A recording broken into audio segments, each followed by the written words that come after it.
Of course, we are tracking how voters are turning up this afternoon. Of course, let's now go to KwaZulu-Natal, where we'll find my colleague Jade Paulse, and she's of course flying high, literally, and monitoring developments there for us from the sky. Jade, just talk to us about what you've been seeing today. Well, a very good afternoon to you, Unati, and to the viewers back at home. And the visuals that you are seeing on your screens as the sun begins to slowly set in KwaZulu-Natal, the province where in 1994 we saw Nelson Mandela first cast his vote. Here in Umlazi, throngs of people are still standing in line to make sure that they cast their vote before 9 o'clock this evening. And this aerial footage just shows you how passionate and how dedicated these people are to democracy. As we've been flying over the rest of Durban and some parts of Umlazi, KwaMashu, Durban North, we are seeing lines still forming as people start coming out. A majority of the people that voted this morning, we are seeing the numbers start really picking up here, Unati. As you can see on your screen right now, at this time of the day, you would imagine that the voting would subside, but here in Durban, it's not the case. It is 20 to 5, and the numbers are still coming out. And as you can see, this particular area where we are now, this is Umlazi. It is a stone throw away from the hostels here, and many people are still making their way. We also saw this in Umlazi. We also saw this in Effingham, in the Effingham area, where people are coming out in their numbers. Durban North as well. Some of the voting stations in Durban North also starting to formulate long queues. And this is what we are seeing from the skies, Unati.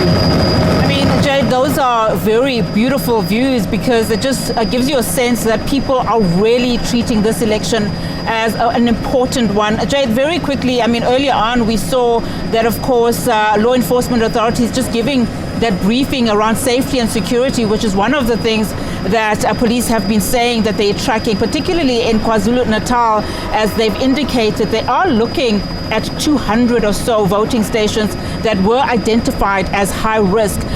From a security and safety perspective, how is that going?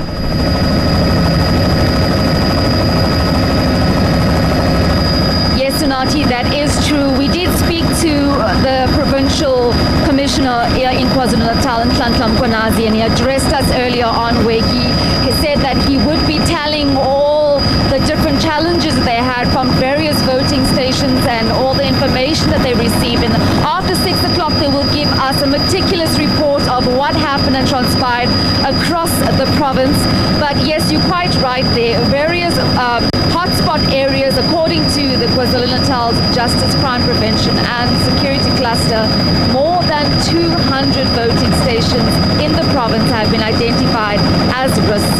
Officials from the Security Cluster have also outlined plans in which they're going to ensure that these elections are safe, especially in this highly contested province. So they have identified areas, but they've also deployed more law enforcement. 17,000 law enforcement officers have been deployed across the province just to ensure that voting stations are equipped and that voting does not get affected.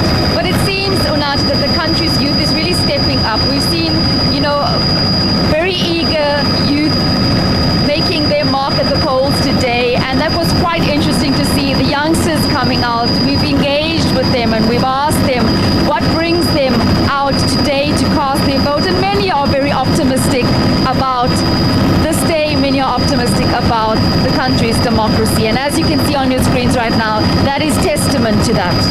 And of course, Jade, we know that, KwaZulu-Natal, and as we wrap our conversation, has the highest number of, voting stations, 4,000, over 4,800 in fact. So I would imagine then IC officials are, spread out across even the most remotest of areas in that particular province.